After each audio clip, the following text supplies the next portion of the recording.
పిఠాపురంలో ఎస్వీఎస్ఎన్ వర్మకు కూటమి నేతలు షాక్ ఇచ్చారా? ఎమ్మెల్సీని చేసి మంత్రి పదవి ఇస్తామన్న చంద్రబాబు ఎందుకు హ్యాండ్ ఇచ్చారు? పవన్ కళ్యాణ్ వద్దని అన్నందుకే వర్మకు ఎమ్మెల్సీ పదవి దక్కలేదా? ఇంతకీ వర్మను మోసం చేసిందెవరో? Watch the story.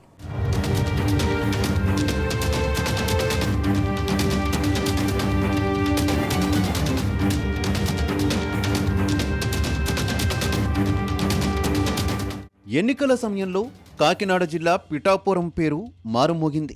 జనసేన అధినేత పవన్ కళ్యాణ్ పిఠాపురం నుంచి పోటీ చేయడమే అందుకు కారణం. అప్పటి వరకు పిఠాపురంలో టీడీపీ కోఆర్డినేటర్గా ఉన్న ఎస్వీఎస్ఎన్ వర్మ చివరి నిమిషంలో తన సీటును త్యాగం చేయాల్సి వచ్చింది. పిఠాపురంలో పవన్ కళ్యాణ్ పోటీకి దిగడంతో ఆయన పక్కకు తప్పుకోవలసి వచ్చింది. అంతేకాకుండా పవన్ కళ్యాణ్ గెలుపు కోసం చాలా కృషి చేశారు వర్మ. దీంతో ఎస్వీఎస్ఎన్ వర్మకు భవిష్యత్తులో ఎమ్మెల్సీ పదవి ఇస్తామని చంద్రబాబు హామీ ఇచ్చారు. వీలైతే మంత్రిని కూడా చేస్తామని చెప్పడంతో వర్మ కూలయ్యారు. ఎమ్మెల్యే టికెట్ రాకపోయినా పదవి వస్తుందని ఆశలో ఇన్నాళ్లు ఉన్నారు. కానీ తాజాగా ఎమ్మెల్యే కోటా ఎమ్మెల్సీల నియామకంలో ఎస్వీఎస్ఎన్ వర్మకు చోటు దక్కలేదు. ఆయనకు ఎమ్మెల్సీ పదవి విషయంలో చంద్రబాబు, పవన్ హ్యాండ్ ఇచ్చినట్టు తెలుస్తోంది.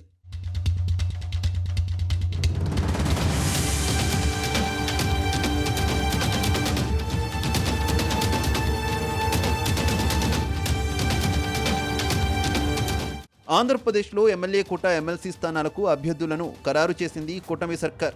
ఎమ్మెల్సీలుగా టీడీపీ నుంచి సి రామచంద్రయ్య, జనసేన నుంచి పిడుగు హరిప్రసాద్కు అవకాశం కల్పించారు. అసెంబ్లీలో కూటమి అత్యధిక ఎమ్మెల్యే సీట్లు ఉండడంతో వీరిద్దరి ఎన్నిక ఏకగ్రీవం కానుంది. అయితే పవన్ కళ్యాణ్ కోసం పిఠాపురంలో కష్టపడిన వర్మకు ఎమ్మెల్సీ టికెట్ ఇస్తారని అంతా భావించారు. కానీ ఆయనకు అవకాశం దక్కకపోగా ఊహించని రీతిలో ఎన్నికలకు ముందు పార్టీలో చేరిన సి రామచంద్రయ్యకు చోటు కల్పించారు. దీంతో వర్మ వర్గం మండిపడుతోంది. సరిగ్గా ఎన్నికలకు ముందు జగన్ పార్టీ పతనాన్ని అంచనా వేసి ఆ పార్టీ నుంచి తెలుగుదేశం పార్టీలోకి వచ్చిన సి రామచంద్రయ్యకు పదవి ఇవ్వడం ఏంటని ప్రశ్నిస్తోంది. అయితే సి రామచంద్రయ్య కూడా పవన్ కళ్యాణ్ సామాజిక వర్గానికి చెందినవారే కావడంతో పవన్ ద్వారా ఆయన మంత్రాంగం నడిపించారనే ప్రచారం సాగుతోంది.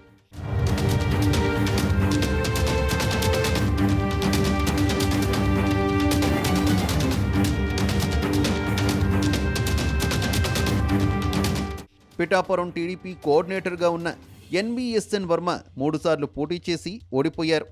ఈసారి ఎన్నికల్లో నిలిచి గెలవాలనుకున్నారు.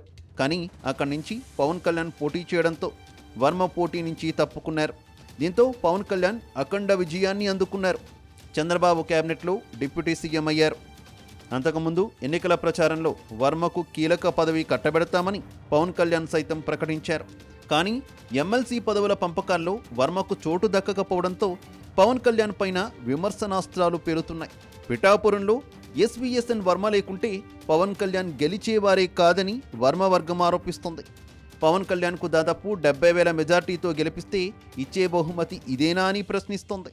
మరోవైపు ఒకే సామాజిక వర్గానికి చెందిన నేతలకు 2 ఎమ్మెల్సీ పదవులు ఇవ్వడం ఏంటని సొంత పార్టీ నేతలే విమర్శిస్తున్నారు. ఈ విషయంలో తమ పార్టీ అధినేత తీరును తప్పుబడుతున్నారు.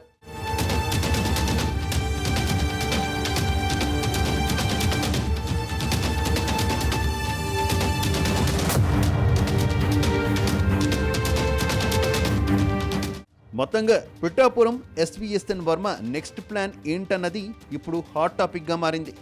కూటమి పార్టీల నిర్ణయంపై ఆయన ఎలా స్పందిస్తారు అనేది చర్చనీయాంశంగా మారింది. మరోవైపు వర్మ మాత్రం ఎమ్మెల్సీ కావడం ఖాయమని, ఆయన్ను త్వరలోనే ఎమ్మెల్సీగా చూడబోతున్నారు అంటోంది తెలుగుదేశం పార్టీ. చూడాలి మరి వర్మ ఎప్పుడు శాసన మండలిలో అడుగు పెడతారో.